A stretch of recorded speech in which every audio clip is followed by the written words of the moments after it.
સ્થાનિક સ્વરાજ્યની ચૂંટણી બાબતની પ્રેસ કોન્ફરન્સમાં આપ સર્વેનું સ્વાગત છે. આપ જાણો છો એમ આગામી 26 એપ્રિલે સ્થાનિક સ્વરાજ્યની ચૂંટણી યોજાવા જઈ રહી છે. આપણા જિલ્લામાં જિલ્લા પંચાયત, તાલુકા પંચાયત અને કેશોદ નગરપાલિકા એમાં આ ચૂંટણી યોજાવાની છે. આ ચૂંટણીનો જે સમય છે એ સવારે 7 વાગ્યાથી ચૂંટણી એટલે કે મતદાનની કામગીરી શરૂ થશે અને સાંજે 6 વાગ્યા સુધી ચાલશે. આ માટે જરૂરી સ્ટાફનું ડિપ્લોયમેન્ટ પણ કરી લેવામાં આવ્યું છે. જરૂરી જે EVM છે એ પણ સંબંધિત આરોને આપણે પહોંચાડી દીધા છે.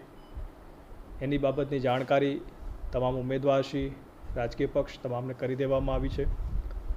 આજે ખાસ તો આપના માધ્યમથી તમામ મતદારોને મારે અપીલ કરવાની છે કે 26 તારીખે આપના બિઝી શેડ્યુલમાંથી થોડો સમય કાઢી અને લોકતંત્રના પર્વની ઉજવણી કરો અને મતદાન અચૂક કરો.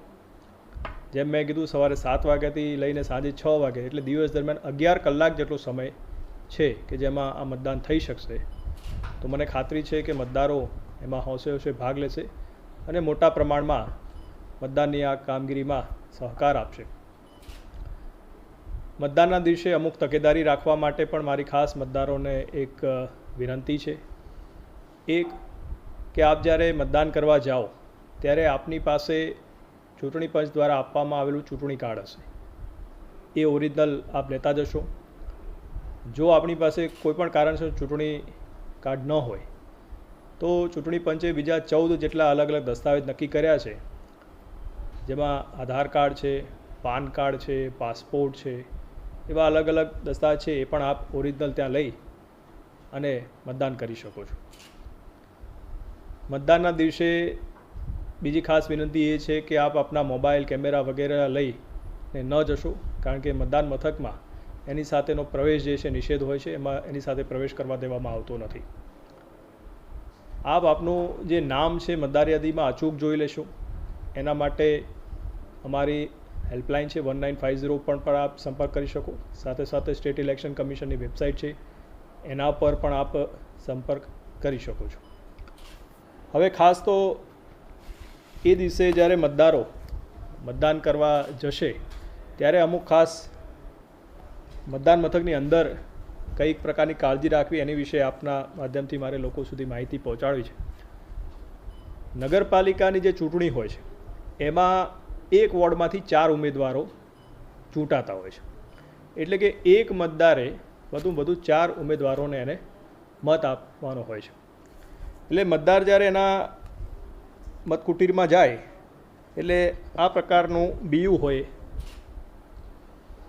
અને એ બીયુમાં જે મતદારોનું નામ, સિમ્બોલ ને બધું હશે. એટલે એમાં વધુમાં વધુ 4 ઉમેદવારની સામે એ બટન વાદળી કલરનું દબાવી શકે અને પછી અચૂક આ રજિસ્ટરનું બટન એને દબાવવું પડે, તો જ એનો મત જે છે એ રજિસ્ટર થાય. કોઈ મતદાર માન લો કે કોઈ અહીંયા બટન દબાવી દે ઉમેદવારની સામે, 2 ઉમેદવાર, 3 ઉમેદવાર કે 4 ઉમેદવાર, અને રજિસ્ટરનું બટન ન દબાવે તો એનો જે મત છે એ રજિસ્ટર થતો નથી. એટલે નગરપાલિકાના મતદારોએ આ બાબતમાં વિશેષ કાળજી રાખવા માટેની મારી ખાસ વિનંતી છે. ઘણીવાર એવું થાય કે કોઈ મતદાર જે છે એ ભૂલથી એને ચોઈસ ન કરવો હોય એવા મતદારની સામે બટન દબાવી દે અને એને લાગે કે મારાથી આ ભૂલથી થઈ ગયું છે, તો રજિસ્ટરનું જે બટન છે એ દબાવતા પહેલાં જે ભૂલથી બટન દબાઈ ગયું છે જે ઉમેદવાર, એની પર એ ફરી ક્લિક કરશે તો એ ડિસિલેક્ટ થઈ જશે અને પછી એ પોતાના ચોઈસના ઉમેદવાર જે છે એની સામે કરી અને છેલ્લે રજિસ્ટરનું બટન દબાવશે એટલે એનો જે મત છે એ રજિસ્ટર થઈ જશે. જ્યારે વાદળી બટન દબાવશે ત્યારે બીપ, જે અવાજ, લાઇટ, આ બધું તો એ થશે જ. જિલ્લા તાલુકા પંચાયતમાં જે મતદારો છે એમને ખાસ વિનંતી કે તમે જ્યારે પોલિંગ સ્ટેશનમાં જશો ત્યારે 2 મતકુટીર હશે. એક હશે જિલ્લા પંચાયતમાં મતદાન માટેની અને બીજી હશે તાલુકા પંચાયત માટે. તો જિલ્લા પંચાયત માટેની જે મતકુટીર હશે એ પહેલાં હશે, એના પછી તાલુકા પંચાયતની મતકુટીર હશે. જિલ્લા પંચાયતમાં જ્યારે એ મતકુટીરમાં જશે ત્યારે આ પ્રકારનું જે બીયું છે એમાં મતપત્ર સફેદ કલરનું હશે આવું, અને તાલુકા પંચાયતની મતકુટીરમાં જશે એટલે ત્યાં આવું ગુલાબી કલરનું મતપત્ર છે, એટલે એનાથી તરત એને ખબર પડે. એટલે પહેલાં જ્યારે જિલ્લા પંચાયતના મતકુટીરમાં જશે, ત્યાં જે ઉમેદવાર હશે એની સામે વાદળી બટન દબાવશે, બીપ અવાજ આવશે, લાઇટ થશે અને એનો વોટ રજીસ્ટર થશે. અને એ પૂરું કર્યા પછી એ તાલુકા પંચાયતની મતકુટીરમાં જશે અને ત્યાં એ પોતે બટન દબાવી અને મત આપી શકે. આમાં બટન દબાવ્યા પછી રજીસ્ટર કરવાની કે એ પ્રકારની આમાં કોઈ મુદ્દો આમાં રહેતો નથી. એ માત્ર નગરપાલિકા જે છે એમાં જ આપણે લાગુ પડે છે. એટલે આ રીતે ખાસ આપના માધ્યમથી મારે મતદારોને આના વિશે માહિતગાર કરવાના હતા કે આ વિશેષ કાળજી રાખે, જેથી એમનો અમૂલ્ય અને કિંમતી મત જે છે એ ચોક્કસ રજીસ્ટર થાય અને લોકશાહીના પર્વમાં એમનું જે ઇન્વોલ્વમેન્ટ છે એ રહે. સાથે સાથે તમે જાણો છો કે અત્યારે ગરમીની સિઝન છે અને દિવસે દિવસે ગરમી વધી રહી છે. અમારી એક્સપેક્ટેશન એ છે કે 26 તારીખે પણ ખૂબ વધારે ગરમી રહેશે. તો બની શકે તો મતદારો સવારનો જે સમય છે 7 વાગ્યાથી લઈને 10 વાગ્યા 11 વાગ્યા સુધીમાં પોતાનો મતાધિકારનો ઉપયોગ કરી લે તો ગરમી સહન ન કરવી પડે, અથવા તો બપોર પછીનો સમય છે એ પણ યુટિલાઇઝ કરી શકે.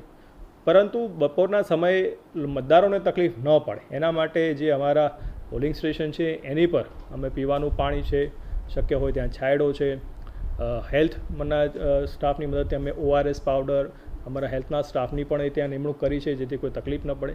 સાથે સાથે આ વખતે રાજ્ય ચૂંટણી પંચની એક ખાસ સૂચના છે, કારણ કે આપ જાણો છો કે મોટાભાગના આપણા જે મતદાન મથકો હોય એ સ્કૂલ કે એવા પ્રિમાઇસીસમાં હોય અને એમાં 1 કે 2 રૂમ એવા હોય કે જેમાં આપણે પોલિંગ સ્ટેશન તરીકેનો ઉપયોગ કરતા હોય અને બાકીના રૂમ આપણે વાપરતા નથી હોતા. તો આ વખતે એવી પણ સૂચના છે કે વેઇટિંગ રૂમ તરીકે આપણે અમુક રૂમ ખોલી દઈએ કે જેથી મતદારોને તડકામાં ઊભા ન રહેવું પડે અને વેઇટિંગ રૂમમાં ત્યાં બેસે, ત્યાં પંખો છે, આ બધી સુવિધા હોય એટલે એમને ગરમીમાં તકલીફ ન પડે અને ત્યાંથી જે લાઈન જે છે એ આપણું જે મતદાન મથક છે ત્યાં સુધી જાય અને એ વોટ કરી શકે. એટલે એ પ્રકારની પણ ચૂંટણી પંચે સૂચના આપી છે અને એની અમલવારી પણ આપણે કરી છે. મતદાન જાગૃતિના પણ કાર્યક્રમો ચાલી રહ્યા છે, એના મારફતે આપણે મતદારોને જાગૃત કરી રહ્યા છે. એટલે અલગ અલગ એક્ટિવિટીઝથી મારફતે આપણે સૌએ મતદારોને કોઈ તકલીફ ન પડે એના માટેનું સુચારું આયોજન કરી છે. ફરીથી તમામને વિનંતી છે કે 26 તારીખે આપ અચૂક મતદાન કરશો. ઉપરાંત 26 તારીખનું જે મતદાન પૂરું થાય એના પછી આપણે 28 તારીખે એટલે મતગણતરી ની પ્રક્રિયા શરૂ કરશું. મતગણતરી માટે આપણે 10 જેટલા સેન્ટર નક્કી કર્યા છે અને એ દિવસે મતગણતરી જે છે એ સવારે 9 વાગ્યાથી શરૂ થશે અને જેમ જેમ મતગણતરીનો રાઉન્ડ આગળ વધશે એ પ્રમાણે જે રિઝલ્ટ આવશે એ પણ આપ મીડિયાના મિત્રો સાથે અમે શેર કરીશું અને આપના મારફતે લોકો સુધી વસ્તુ શેર થશે.